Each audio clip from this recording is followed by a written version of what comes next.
Bill Schuette. We also welcome members of Congress, Paul Mitchell, Jack Berkman, and John Molinar. Where are they? Thank you, fellas. These are great people. And I want to thank Chris McAnally and the Total Sports Park team for hosting us tonight. Thank you. I wish you could have given us a larger arena, but what are you going to do, right? Thank you, fellas. Finally, we have to thank a very special person in all of our lives because he shouted out, Melania. There's true. There's true. That's true. Because our amazing chairwoman, the Republican National Committee, Ronna McDaniel, she's done some job, and if you remember, she ran the state of Michigan. And who won the state of Michigan after decades?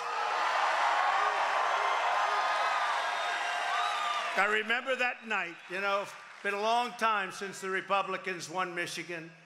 And they said, Donald Trump has won the state of Michigan. Remember that?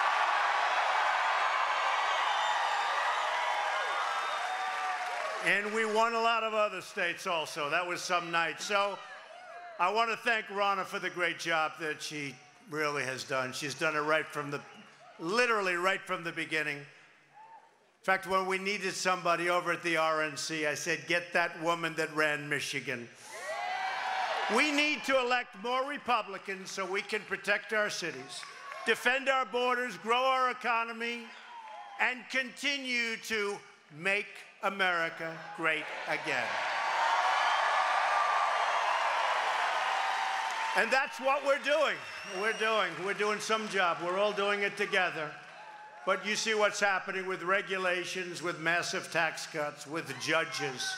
We're appointing judges like, I guess, never before has anything happened like what we're doing on great conservative Republican judges. We're setting records, and by the time we finish, I think we will have the all-time record. You have no idea how important that is. And then, of course, we have Justice Gorsuch, who's been fantastic. He has been fantastic. Everyone here tonight is united by the same timeless American values. We defend our Constitution, we support the rule of law, and we support the heroes of law enforcement.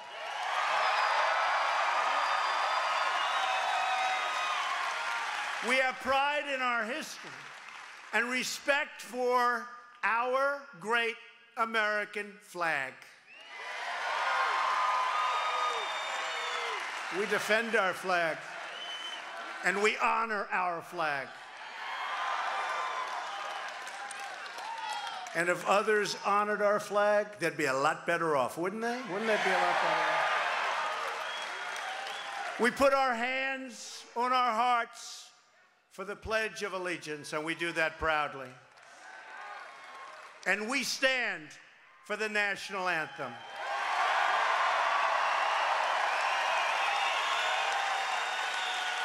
We believe that a strong nation must have strong borders.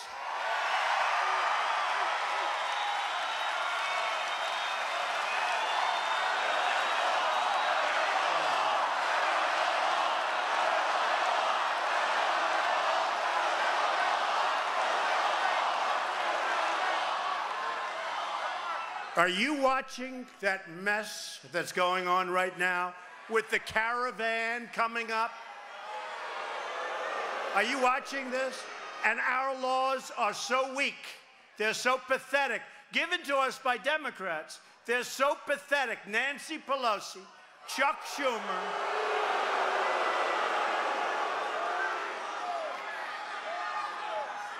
And let me tell you, we've gotten Mexico to work with us on stopping a lot of what's pouring in, but we have the worst laws anywhere in the world. We don't have borders. We're going to build the wall. We're getting it. We've already started. I don't know if you see.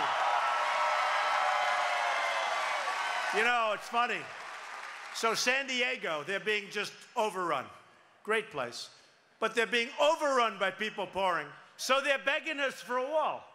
So we have the money. It's all funded in San Diego. And those people really want it. And I said, let's not do it there. Let's let them put pressure on Governor Jerry Brown. Moonbeam. Moonbeam. So we started the wall, and it's being built in San Diego. Beautiful job. They're doing a great job. And I said, you know, if we stop that wall, all the people in San Diego are going to put a lot of pressure. And I said, well, let's see about that. So I said, how much would it cost to stop the wall? Sir, it'll cost $7 million in extras. I can't pay the extras. I hate extras, right? So we're building the wall. But San Diego wants the wall. It's going up. And honestly, seriously, they would have put a lot of pressure in California. If you look at what's going on with sanctuary cities now, all over California especially. California, the home of sanctuary cities. The home of sanctuary cities. But you see what's going on. Where areas, big areas, they don't want sanctuary cities. They want to be safe. They don't want them. So we've started, we have $1.6 billion. And this last budget, just so you understand, we had to fund our military, folks. We got 700, our military was depleted and it was in trouble. And now we're ordering brand new airplanes. We're ordering brand new everything. We got $700 billion approved. And next year we got $716 billion approved for our military. We had to do it. We had to do it. And General Mad Dog Mattis could not be happier. I don't know what to tell you. Could not be happier. I said to him yesterday, I said, General, do you think we really needed this much? We needed it, sir. We needed it. We really did. We needed it. So by doing that, the Democrats don't care about our military. They don't. They don't care, and they don't care about our borders. And I don't think they care much about crime. Because if you look at it, MS-13, they pour through, everybody pours through, and they want it. They want it. And by the way, we are getting rid of MS-13 in record numbers, okay? Record numbers. The liberal politicians who support criminal aliens, and they support them over, far over, American citizens, Nancy Pelosi and her gang. They've got to be voted out of office. They've got to be voted out of office. And you have a senator in Michigan, Senator Debbie Stabenow.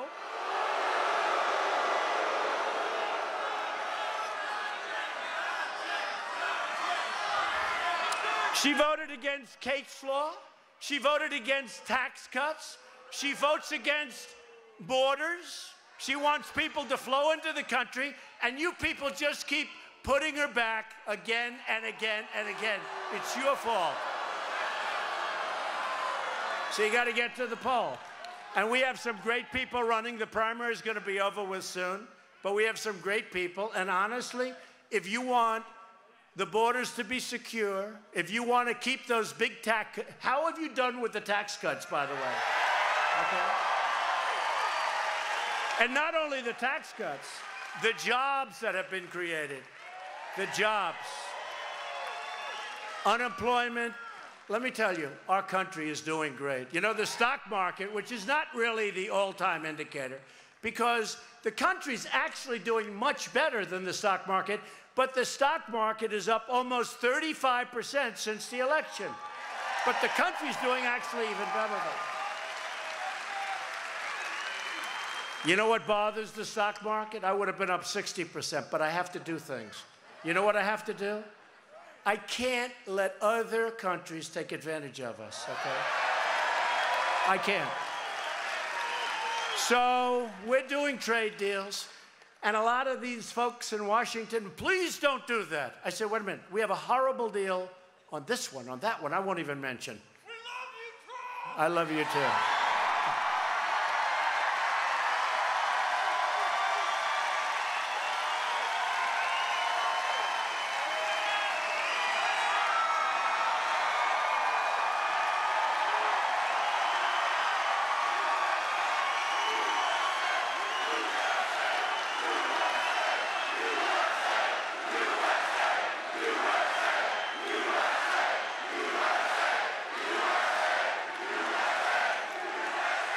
So we have to renegotiate these deals.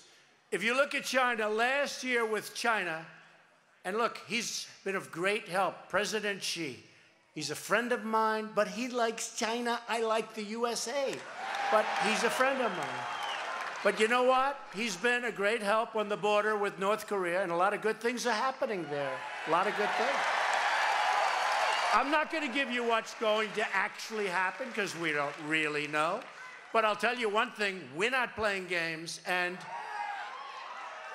I remember, you know, it was very rough 3-4 months ago.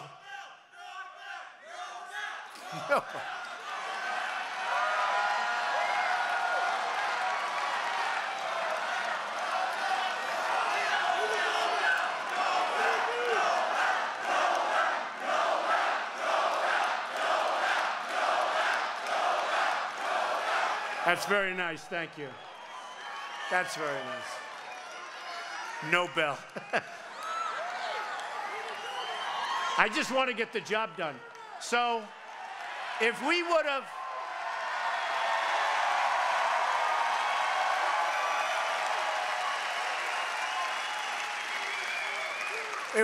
said where we are today from 3 or 4 months ago, remember they were saying, he's going to get us into nuclear war, they said. Nuclear. No, no, no. Strength is going to keep us out of nuclear war, not going to get us in. So we're doing very well. I spoke to the president this morning of South Korea for a long time. They just had a very good meeting. He gives us tremendous credit. He gives us all the credit. I mean, he, as President Moon of South Korea, you know, it started with the Olympics because, frankly, the Olympics was not going to have a lot of people. And all of a sudden, North Korea called in and said, you know, we'd love to participate in the Olympics. Everyone said, excuse me? But that was a good thing. It was a great thing. And they went from having a real potential disaster. You know, they worked on it for 15 years to make it great. And they did a great job. South Korea did a great job, but they didn't have people. Who's going to go? All of a sudden, they had a tremendous Olympics, very, very successful. And we are doing things that are good. I think we'll have a meeting over the next 3 or 4 weeks. It's going to be a very important meeting. The denuclearization of the Korean peninsula of North Korea. The denuke. Denuke. But we'll see how it goes. And again, whatever happens, happens. Look, I may go in, may not work out, I leave. I'm not going to be a John Kerry who makes that horrible Iran deal. Horrible. One of the worst deals. I mean, how do you make a deal like that? $150 billion, $1.8 billion in cash. You know what that is? And you know what they got? They got nothing. They got nothing. So we're going to have, hopefully, a very successful negotiation over the next 3 or 4 weeks. And we'll be doing the world a big favor. We'll be doing the world a big favor. Let's see how it goes. I think we'll do fine. I think we're going to do just fine.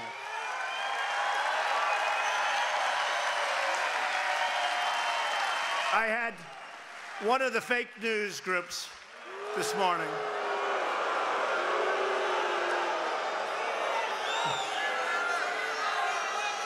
Now, they were saying, what do you think President Trump had to do with it? I'll tell you what. Like, how about everything?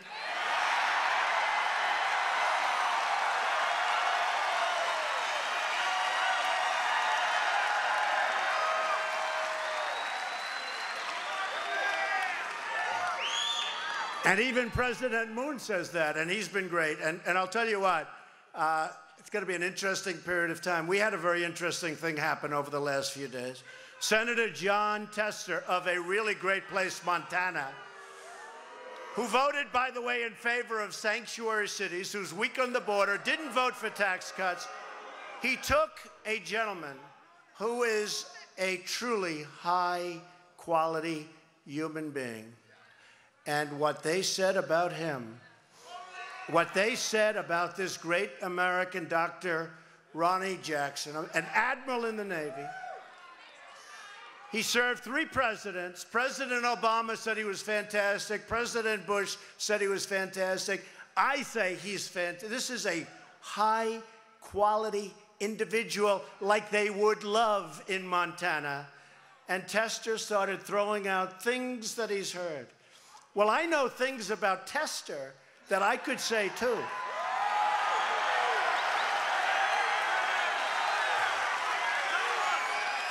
And if I said them, he'd never be elected again.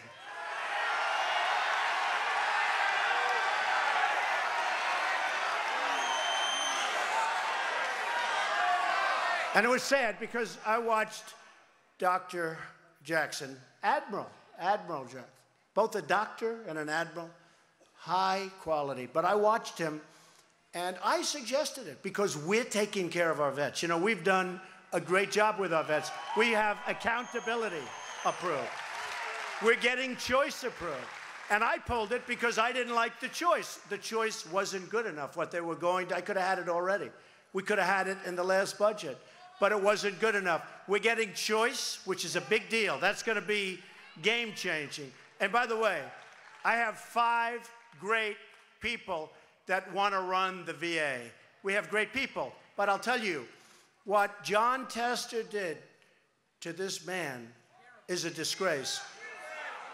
Admiral Jackson started studying, and he was working so hard. I suggested it to him. You know, war hero, a leader, a great, you know, he's an admiral, a great, great guy, 50 years old, and he started studying. And then he started getting hit with vicious rumors, vicious. And the Secret Service told me just coming in, sir, we checked out all of those things. Sir, they're not true. They're not true. So they try and destroy a man. Well, they're doing it with us. They're trying their damnedest, but they're having a little. I want to thank, by the way, the House Intelligence Committee, okay? They do it with us, too. Russian collusion. You know, I guarantee you, I'm tougher on Russia. Nobody ever thought. In fact, have you heard about the lawyer? For a year, a woman lawyer, she was like, oh, I know nothing, no. Now, all of a sudden, she supposedly is involved with government. You know why? If she did that, because Putin and the group said, you know, this Trump is killing us. Why don't you say that you're involved with government so that we can go and make their life in the United States even more chaotic? Look at what's happened. Look at how these politicians have fallen for this junk. Russian collusion. Give me a break. I'll tell you, the only collusion is the Democrats colluded with the Russians, and the Democrats colluded with lots of other people. Take a look at the intelligence agencies. And what about, hey, and what about Comey? Do you watch him on the interviews? What about Comey? What about Comey? How about that? So Comey, how about this guy Comey?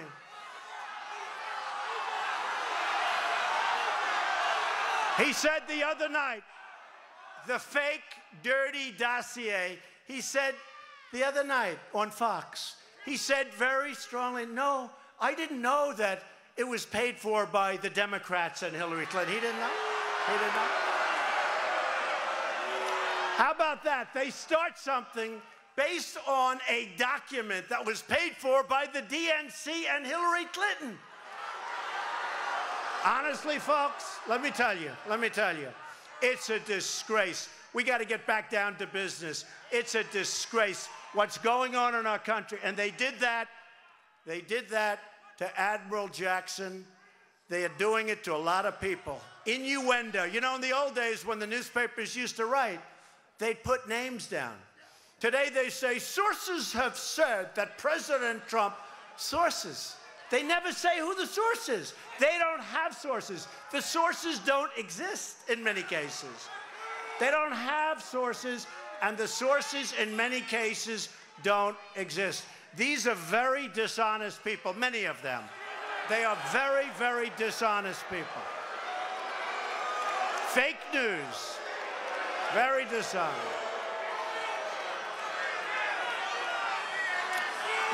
But you watch Comey, and you watch the way he lies. And then he's got the memos. I wonder when he wrote the memos, right? Then he's got the memos, and he puts them up. Watch the way he lies. It's the most incredible thing. Do you remember John Lovitz? Do you remember? The liar. Well, Comey's worse. Comey's a liar and a leaker. You know, I did you a great favor when I fired this guy. I tell you, I did you a great favor. Because when you look at what was going on at the top of the FBI, it is a disgrace, and everybody in this room understands it. The lovers, the two lovers, right? Lisa and Strzok. Lisa and Peter, the two lovers, what they said, what was going on. Look at how many of those top officials were fired or removed, and they should be out of here. And what about the guy that took $700,000 for his wife's campaign? Nobody even talks about it. Nobody even talks about it. I'll tell you what, I've been talking about it for a long time. And if our Justice Department was doing the right thing, they'd be a lot tougher right now on those people, because there's tremendous crime and corruption on the other side. We need to drain the swamp. We need to vote against guys like John Tester that can destroy a man with innuendo. And we have to be very careful with the press, because they do the same damn thing. We love our country. We believe our citizens deserve a government that is loyal to them in return. For too long, the loyalty of Michigan workers was repaid with pure and simple betrayal. You were betrayed. For decades, you were dealt one devastating blow after another. Disastrous trade deals, which I'm straightening out, and I'm not saying, hey, there may be a little pain for a little while, but ultimately for my farmers, I love my farmers. They're great patriots. Don't forget, the farmers have been doing lousy for 15 years, okay? Let's face it. If you look at a graph, it's been like this.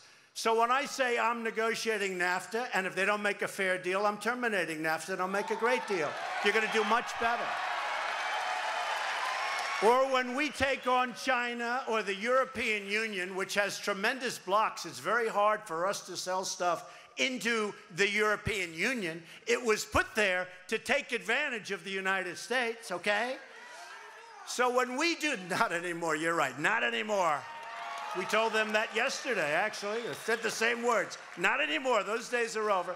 But we've got to open up these markets. It's not fair. Don't forget, with China and President Xi, when he was at Mar-a-Lago 6 months ago, I said to him, would you do me a favor? Would you take our cattle? Because you remember in 2000, they ended. They wouldn't take our cattle for whatever reason. But they didn't take cattle. After a short discussion, he said, I will. So the cattle is now going to China, and plenty of other things. And he said last week in a speech, he is going to start opening up China. But it's not enough. It's not enough. When we lose $500 billion a year, and that's in a trade deficit, when we lose hundreds of billions of dollars in intellectual property theft, not only China, but others, we have to stop it. We can't allow this to happen. So in a certain way, I call people patriots, because it's short term, you may have to take some problems. Long term, you're going to be so happy. You're going to be so happy. We're going to get it opened up. Or we're not doing business with these other countries, right?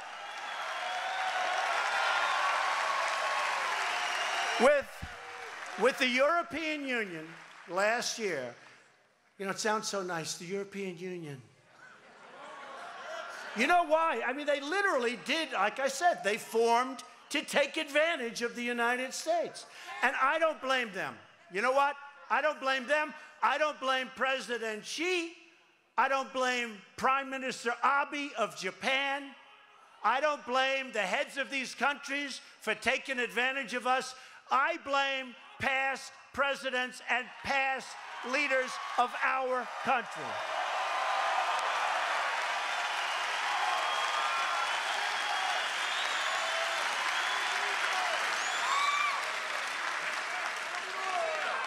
I was in China, and I was making a speech, and I was saying how bad it is, how unfairly we're treated.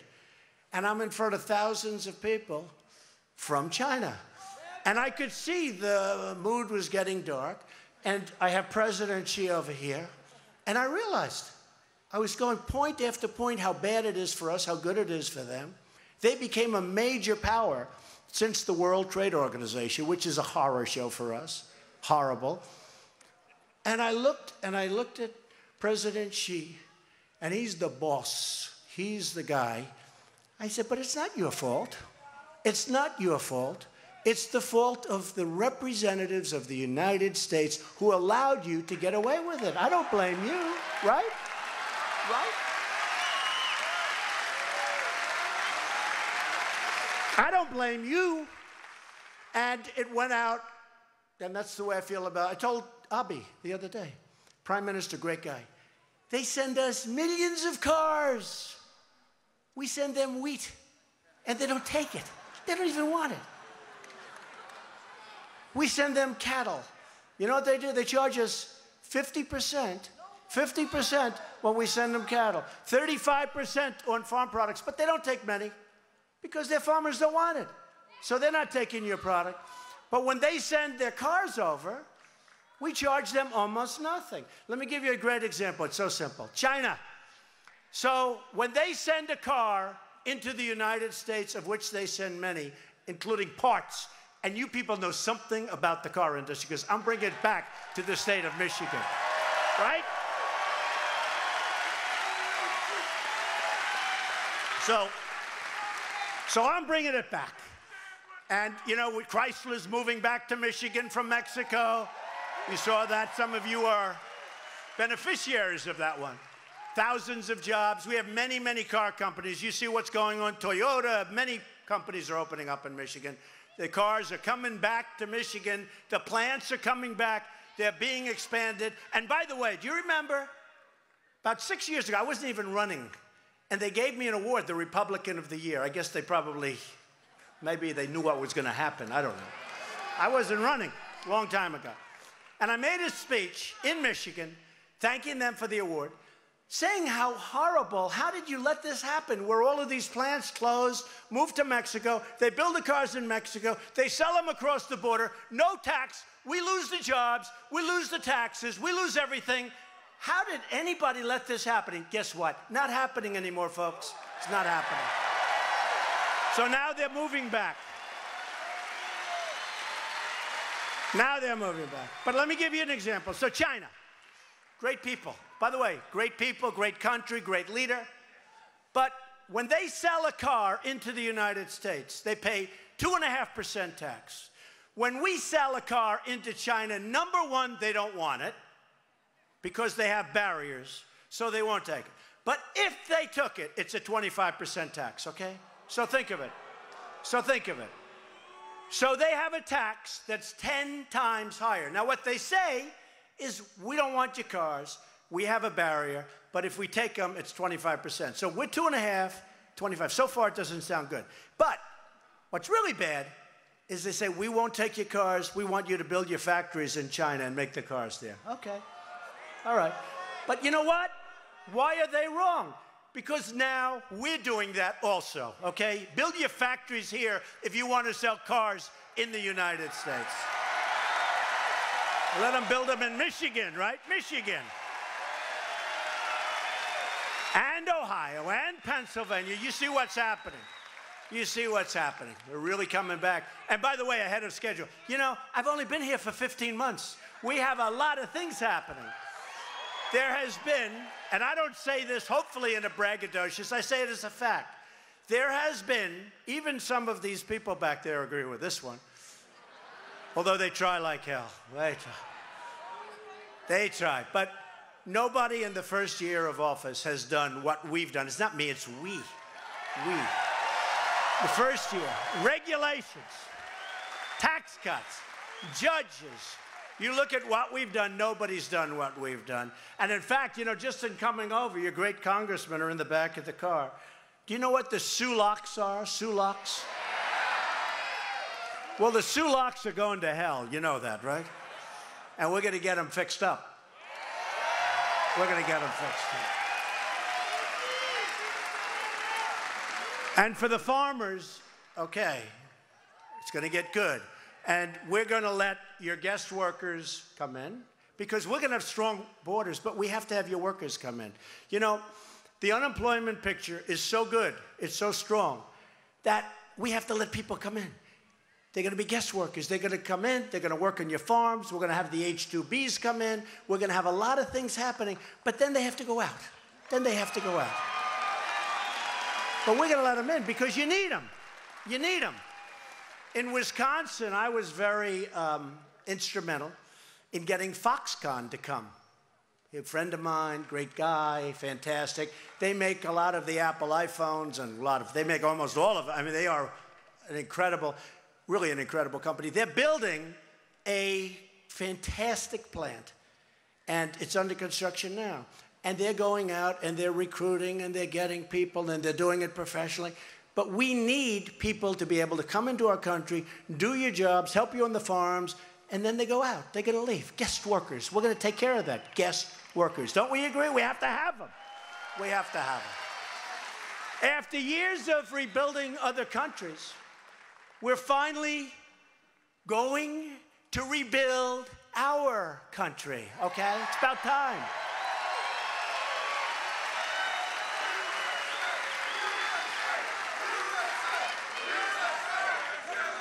Think of it. Think of it. I've been saying it, but the number goes up and up and up. Remember this. We have spent $7 trillion with a T, $trillion in the Middle East. You know what we have for it? Nothing. Nothing. Nothing. Now, we've really wiped out ISIS. There's no military like we have. There's no military.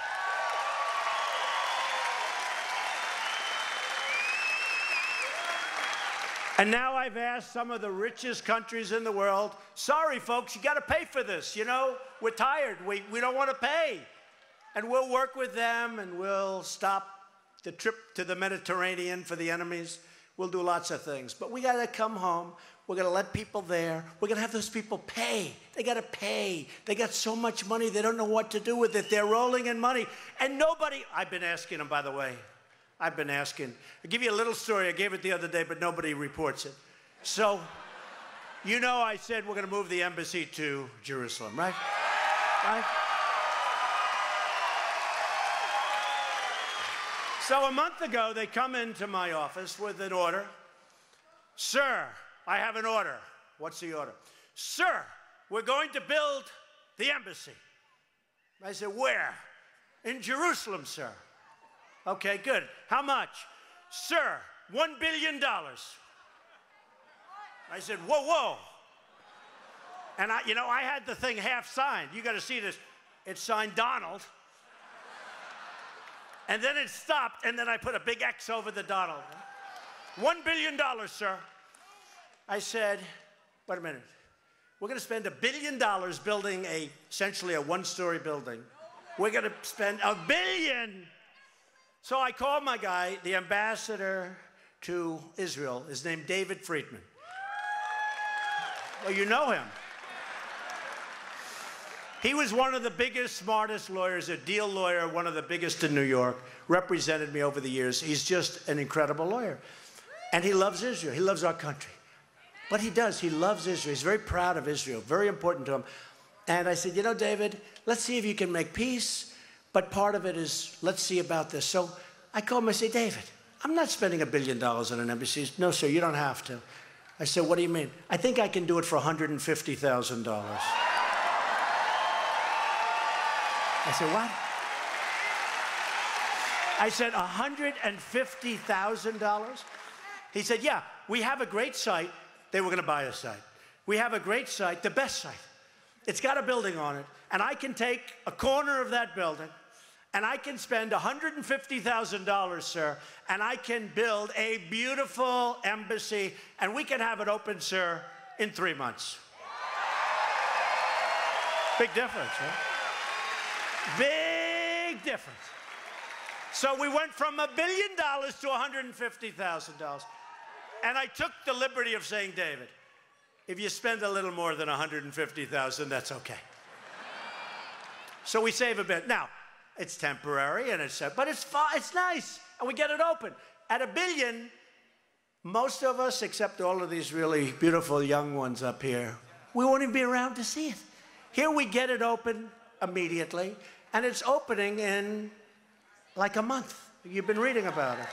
So the embassy, but it's not that, look, it's opening in a month. Now, as you know, in the UK, in London, we had the best site in all of London. The best site. Well, some genius said, we're going to sell the site, and then we're going to take the money and build a new embassy. That sounds good, right? But you have to have money left over if you do that, right? So they sold the site for like, I think, and I'll check the numbers because they'll say, oh, he misrepresented it, but these numbers are close enough. They sold the site for like $250 million. They think they're geniuses. They go out and they buy a horrible location, and they build a new embassy. That's the good news. The bad news, the embassy costs over $1 billion. So now what do we have? We have an embassy in a lousy location, and I was supposed to cut the ribbon. I didn't do the deal. It was started by Bush and Obama. It was a Bush-Obama special. Okay. But it could have been stopped by Obama. Would have been stopped by me. So they have, listen, they have. So I said, what kind of a deal is that? You sold this great site. It's the best site in London. Literally, the best site. They were so happy they got $250 million or whatever. But they spent all of that money plus a lot more to build a new embassy in a lousy location. So, I don't know, folks. We need a whole new thinking here. We need a whole new thinking. We need a whole new thinking. We're going to finally put America first, okay?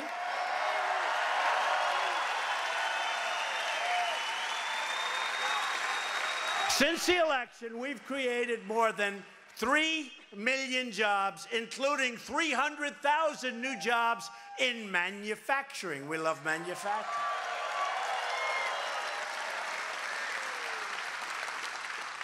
By the way, they wanted me to cut the ribbon on the new embassy, and I was all set. And then in the end, I said, I'm not going. I don't want to cut. I said, I'm not cutting that ribbon. I said, I'm not going. All right. Hey, hopefully we'll have many years of success with that embassy. Okay? In our country, jobs are booming and confidence is soaring. We're at the top of the charts. And they're talking about us all over the world. They're talking about this incredible success. And believe me, if I didn't get elected, if the opposition party, which I call the obstructionist party, they're obstructionists, that's all they're good at. If they got elected, they wouldn't have cut regulations, they wouldn't have cut taxes. You would have been down to a GDP that would have been negative. You would have had a negative GDP. And wait till you see over the coming quarters how good it's going to be. And you see what's happening. Our companies are ready to soar. They're ready to soar. Wages for the first time are rising at the fastest pace in many, many years. 18, 19, 20 years. And I tell you, I always would go around and I'd say to you strongly, people have jobs. They made more money 21 years ago than they make today. And in some cases, they have 2 and 3 jobs. Terrible. African-American unemployment has reached the lowest level in history. In history. Hispanic unemployment. Any Hispanics in the room? Hispanic? Nah, not so many. That's okay. And by the way, in all fairness, Kanye West gets it. He gets it. He gets it. And he saw that. When he sees that African-American unemployment is the lowest in history, you know, people are watching. That's a very important thing he's done for his legacy. It's a very important thing. But Hispanic unemployment, lowest level in history. Women, female unemployment, lowest level in 18 years.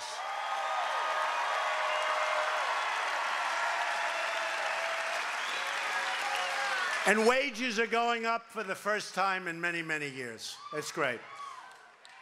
As a result of our massive tax cuts, which, by the way, Debbie Stabenow voted against.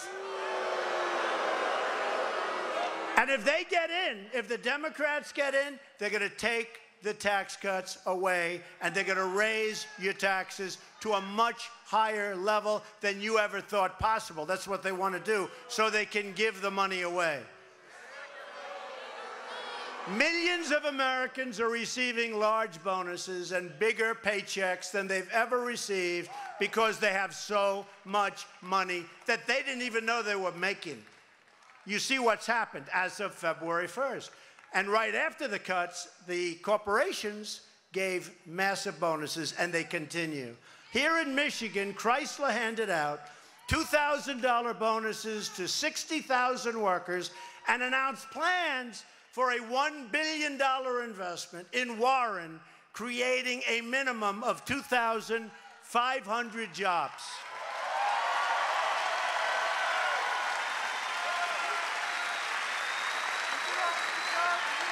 They're now leaving other countries, and they're coming back to Michigan. Remember, I told you that 5 or 6 years ago. They're now coming back, and they're going to come back a lot faster than you've seen. And you know what's even more important? They're not leaving, because we don't give them the incentive to leave anymore. They used to give them incentive to leave. We're not giving them incentive. No, we're giving them incentive to stay and to pay our people. But to protect our families, we must secure our borders. And the good thing about the caravan, people are watching. People are watching. You watch how horrible. They're coming in from Honduras. They're coming in from other places. They're taking this long trek up Mexico.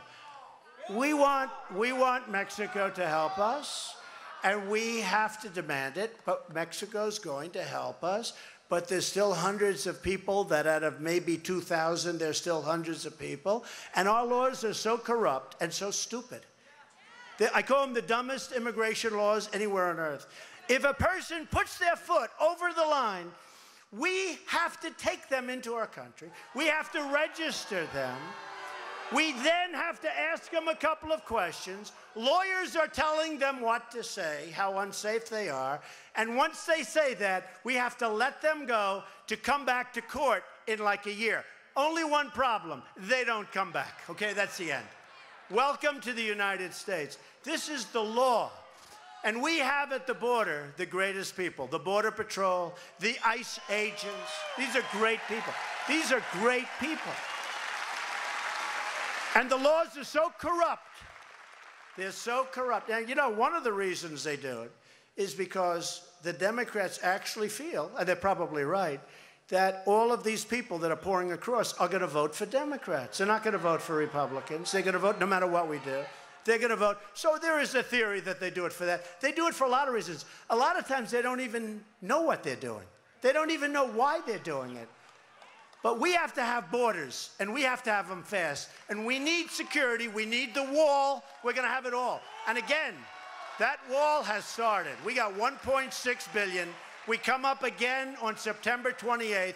And if we don't get border security, we'll have no choice. We'll close down the country because we need border security.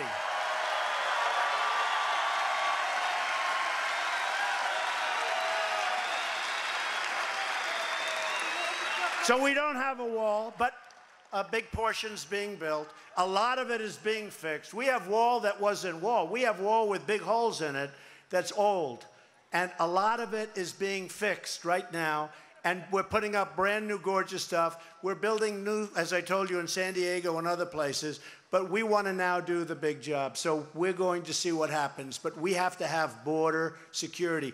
The one good thing, watch the caravan. Watch how sad and terrible it is, including for those people, because they come up and the crime that they inflict on themselves and that others inflict on them. It's a horrible, dangerous journey for them, And they come up because they know once they get here, they can walk right into our country. We have the greatest people on earth, and they can't do anything because the laws are corrupt. The laws are corrupt. So we have fought to secure our border, but Democrats in Congress, Nancy Pelosi, Schumer, they've opposed us at every stop and every step. They've opposed every effort to close the loopholes, to keep the violent criminals like MS-13 the hell out of our country, and to stop the flow of illegal immigrants and drugs which are pouring into our country. And we've done a great job. And the numbers are great. But, you know, part of the problem is people are smart. And they see how ridiculous these laws are. They know if they can get anywhere near, once they touch our ground, it's called welcome to the United States.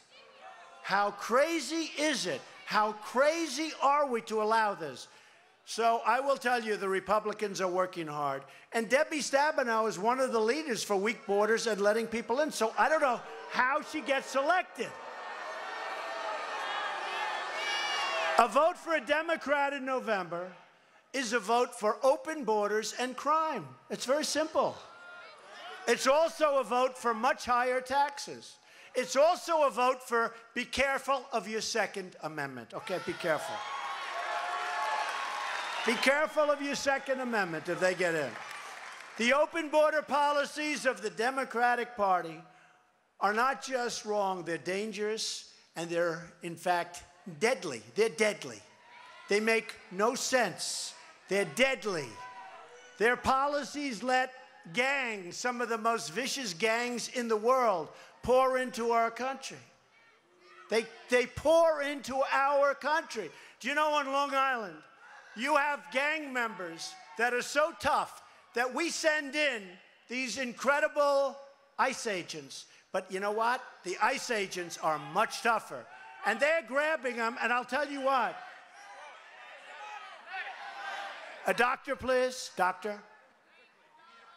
A doctor, please. Yeah, take your time. Take your time, darling.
Those are the people we love. Those are great people, I'll tell you.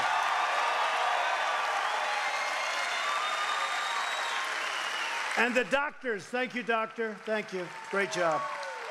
Amazing. What people we have. What people we have. So we have to keep going the way we're going. You know, what we did was they call it a miracle. I don't think it was a miracle.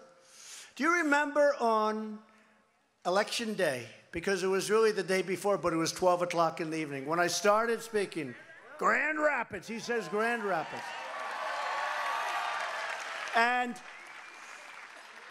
I said, and it was an unexpected stop, but I heard the opponent was going out with the president, and they were going out also unexpected, and they had a very small crowd. But when I heard that, we left where we were. We said, let's go to Michigan, right? Grand Rapids. And I got there at 12 o'clock in the evening. Remember that? And I said, how's the crowd? We couldn't even get near the arena. There were 32,000 people. I finished speaking at 1 o'clock in the morning on Election Day. Remember that? You were there. 32,000 people. Now, Michigan hadn't been won in many, many years. And I said, wait a minute. We had 32,000 people. I got home at 3 o'clock in the morning. And I said, tell me, why are we going to lose Michigan? Why? We had 32,000 people, 1 o'clock in the morning, and even beyond, nobody left. Everybody was, we had a great time, right? And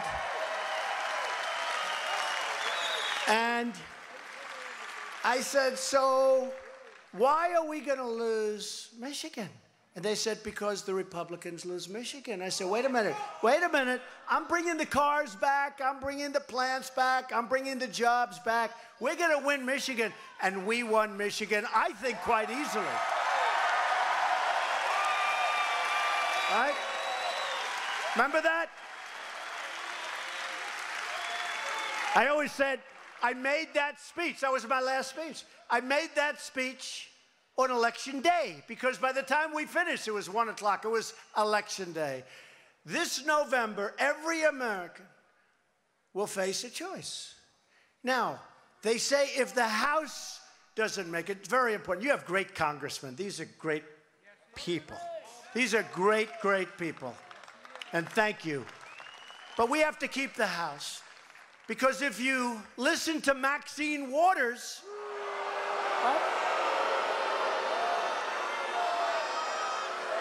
she goes around saying, we will impeach him. We will impeach him. Then people said, but he hasn't done anything wrong. Oh, that doesn't matter. We will impeach the president. So I don't think we're going to have a lot of happy people if that happens. I think it's going to be a little bit tough. But she goes around, and some others, we will impeach him. Doesn't matter if you do anything right or wrong. They want to do that. We got to win the House. And you know what? We're going to win anyway. But we're going to win the House. We're going to win the House. Now, historically, when you win the presidency, the person that wins, the party that wins, does poorly in what they call the midterms.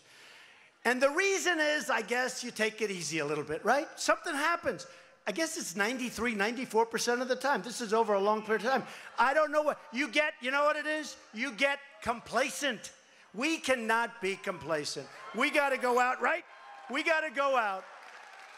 We got to go out, and we got to fight like hell, and we got to win the House, and we got to win the Senate.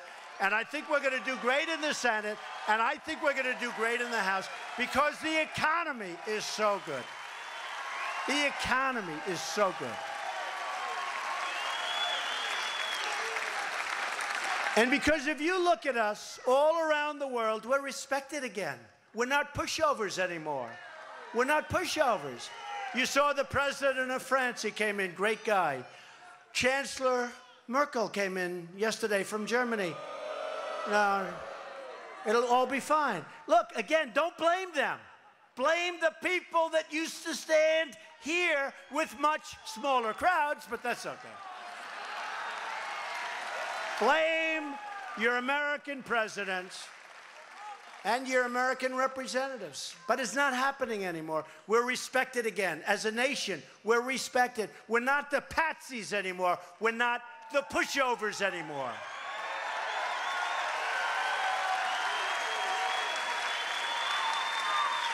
By the way, speaking of not being a patsy or a pushover, you ever watch Corey Lewandowski on the shows? Where's Corey? Corey. And David Bossie.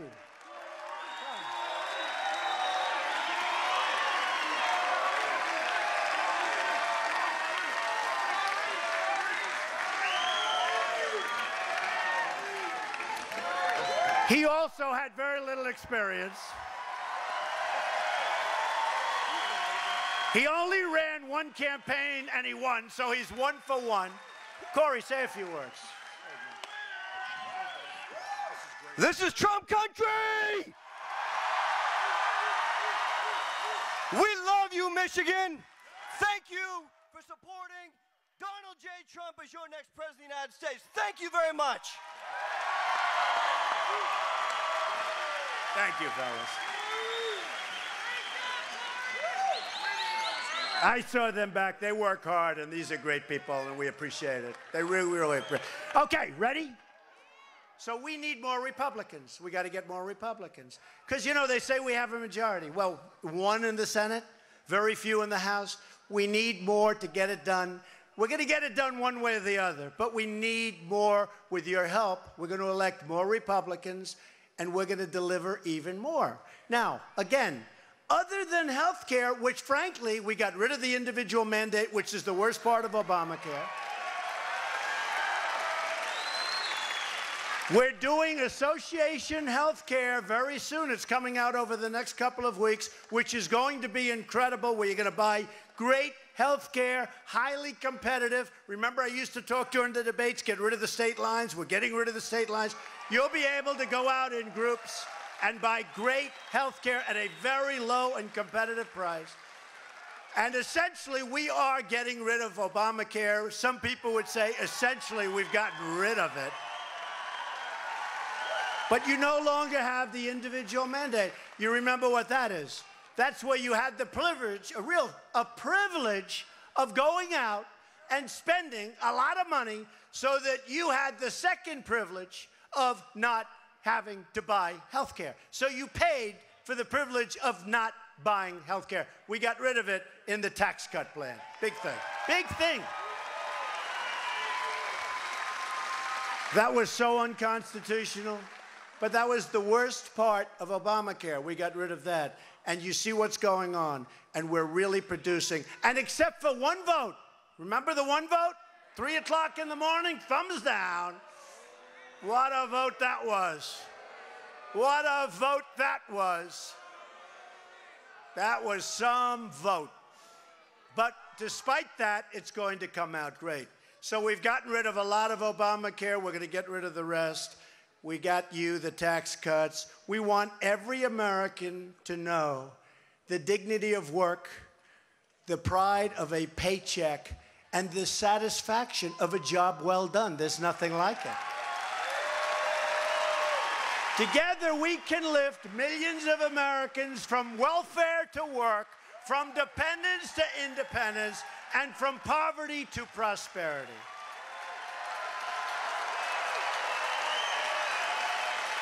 We're supporting job training, and we're supporting vocational schools, right? Vocational. You know, I said to the guys, I said, these community colleges, they're wonderful, but nobody knows really what a community college is. When I was growing up, we had things called vocational schools. And I'd go to a school, and I'd be sitting next to a guy. I never looked at his papers because he didn't do well. And on the other side, I'd have somebody not too good. But you know what? They could take an engine apart blindfolded and fix it. They could build a brick wall better than all of the guys in the class and gals together. They could do things that nobody else could do. And nobody knows what a community college is. We're going to start using, and we had this, vocational schools where you learn trades, and you'll do it, and you'll love it, and you'll make much more money than anything else you can do, right?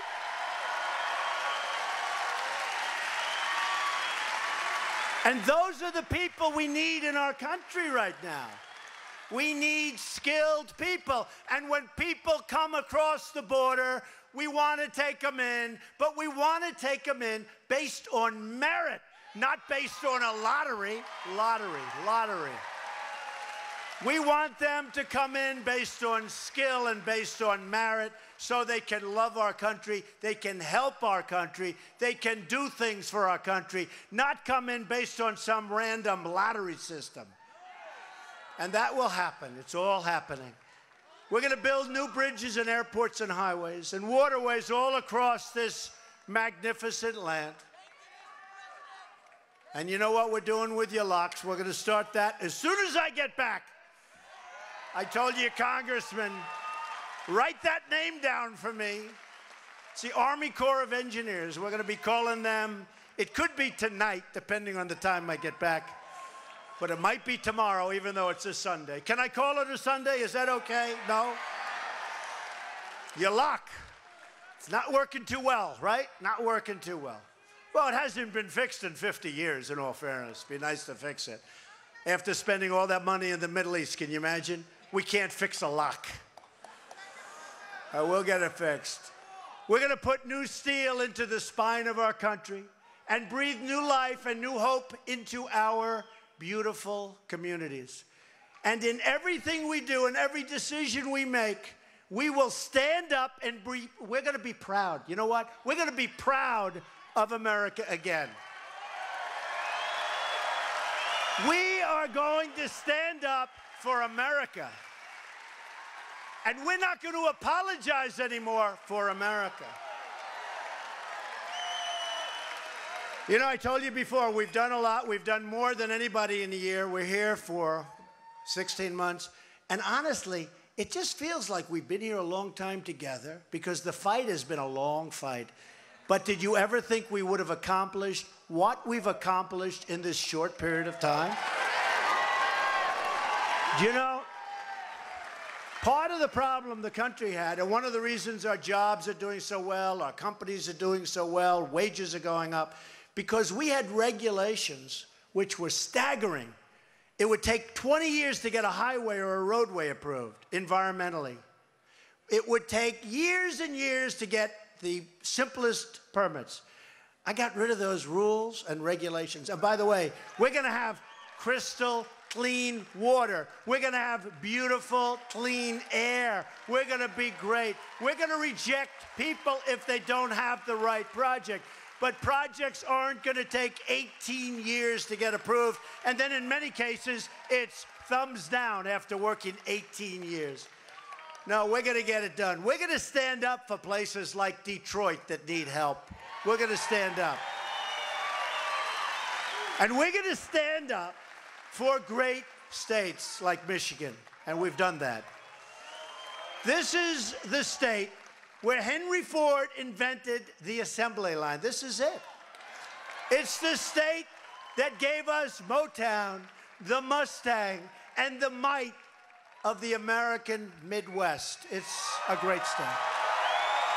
It is where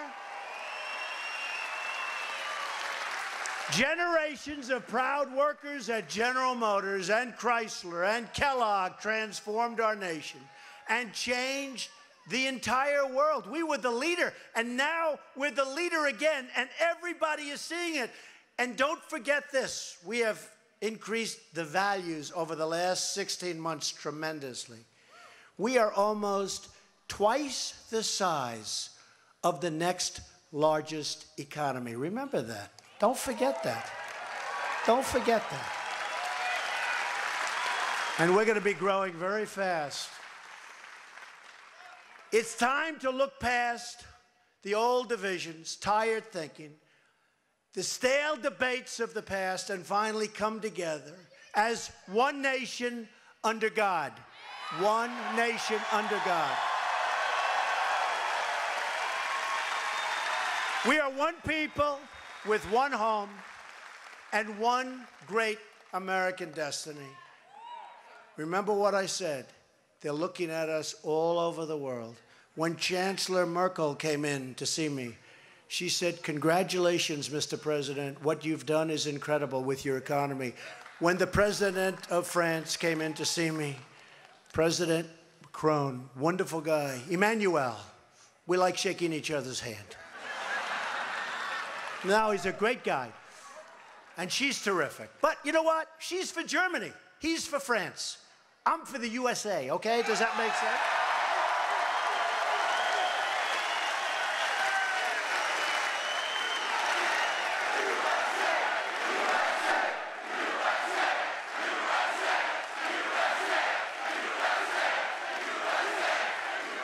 But when Emmanuel came in, and when Angela came in, they said, "Amazing.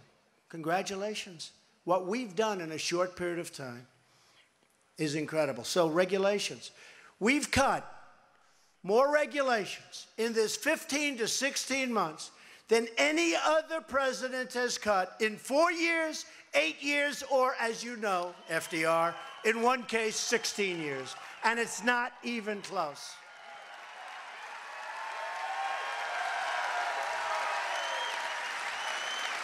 We inherit the legacy of the great Americans who constructed the railroads, tamed the frontiers, built the highways, carved out the Panama Canal, and put a man on the face of the moon. And by the way, excuse me, do you see how our space program is going? A little different. And we're letting those rich guys that like rockets, go ahead, use our property, pay us some rent, go ahead. You can use Cape Canaveral, you just pay us rent and spend that money. Pretty amazing, right? Where the engine came, you know, it wasn't going up, that was great. But how about where the engines come down? They come down, they come down, they land so they can use them again. That looks like futuristic, beautiful stuff. We have reinvigorated our space program to a level that nobody thought possible in this short period of time. NASA is back. NASA is back.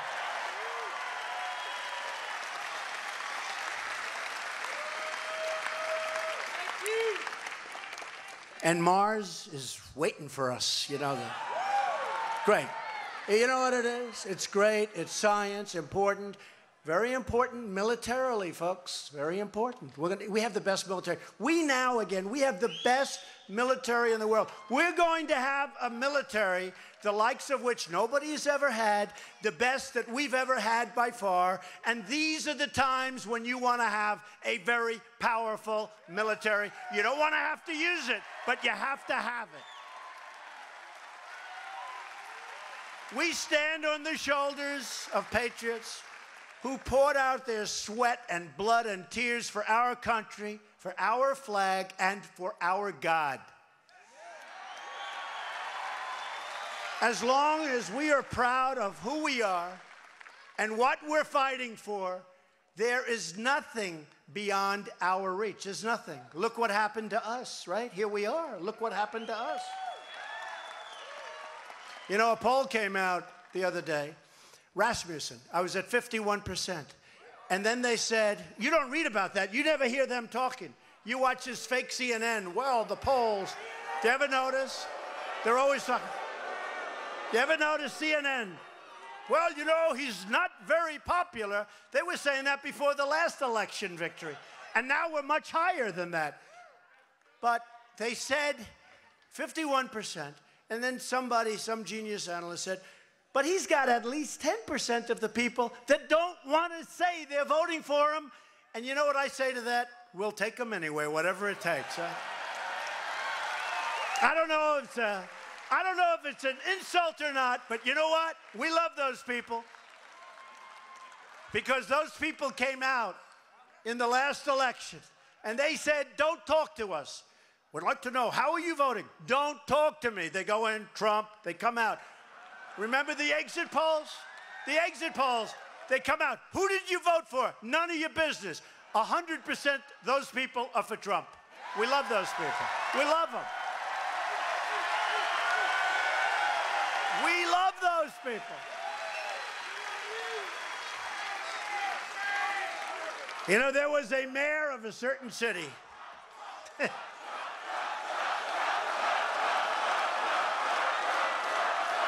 By the way, is this better than that phony Washington White House Correspondents' Dinner? Is this more fun? I could be up there tonight smiling like I love where they're hitting you shot after shot. These people, they hate your guts, shot. And then I'm supposed to... And you know, you got to smile. And if you don't smile, they'll say, he was terrible, he couldn't take it. And if you do smile, they'll say, what was he smiling about? You know, there's no way. We are proud to be Americans. And the future belongs to us. The future belongs, remember that, future belongs to us. The future belongs to all of you. This is our moment. We've never had a moment like this. The economy is raging. Our military is strong and getting stronger. Every single day, we're ordering the greatest equipment in the world. We make the greatest military equipment in the world. Look at what happened in Syria. Boom, boom, bing.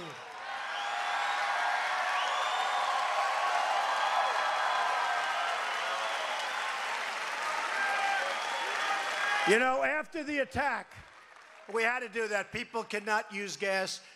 Frankly, they shouldn't use anything. But they can't drop the gas, and it was gas. But you know, when we did it, you remember it came out, oh, they hit 23 of our missiles. Then they said, we shot 43, and they hit 43 of our missiles. We shot about 110. You know how many they hit? None. Zero. None. You know how many of our missiles hit their target? 100%. 100%. And the British and the French were great. Great team. It's a great team. But this is our chance. We've never had a chance like this. We're taking our country back. You have just no idea. So many people come up to me, thank you, sir, thank you. I say, for what? For what? You're taking our country back. It's true. So many people, they say, thank you, sir. I always say, for what? They say, sir, you're taking our country back. And it's true. It's true. We're all taking our country back. You know, in the great state of Tennessee, a congressman, a wonderful guy, came up to me. They have very early voting. This was before the election. They have early voting, and came up to me, and the voting had just started. And I was in Pennsylvania making a speech. He's a friend of a Pennsylvania congressman, and they were together in Pennsylvania. And he comes up to me and goes, I wasn't president then. We're campaigning. And the election had just started. So with the early voting, he says to me, you know, Mr. Trump, he called me. He goes, I don't know what's happening in the rest of the country. But Tennessee, early voting, I have been doing this stuff for 25 years, and I've never seen anything like it. People that are great Americans, but they never voted before because they never had anybody that they wanted to vote for. They work hard. They pay taxes. They're coming out of the hills and out of the valley. They've got the red caps on. They've got the Make America Great on. They've got the Trump on.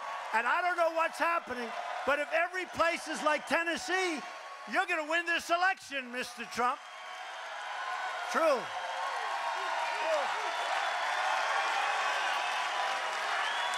So true. He said, I've never seen anything like it. And you know what? We're higher now than we were on Election Day. We're higher now.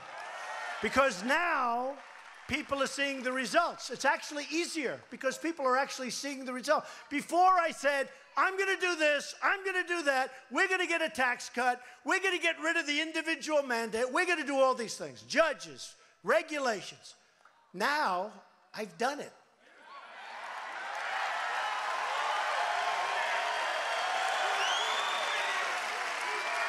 Somebody from the news, I won't call it, in this case, fake news, because he turns out to be right, said Trump is one of the only people ever that actually accomplished more than he promised. And it's true.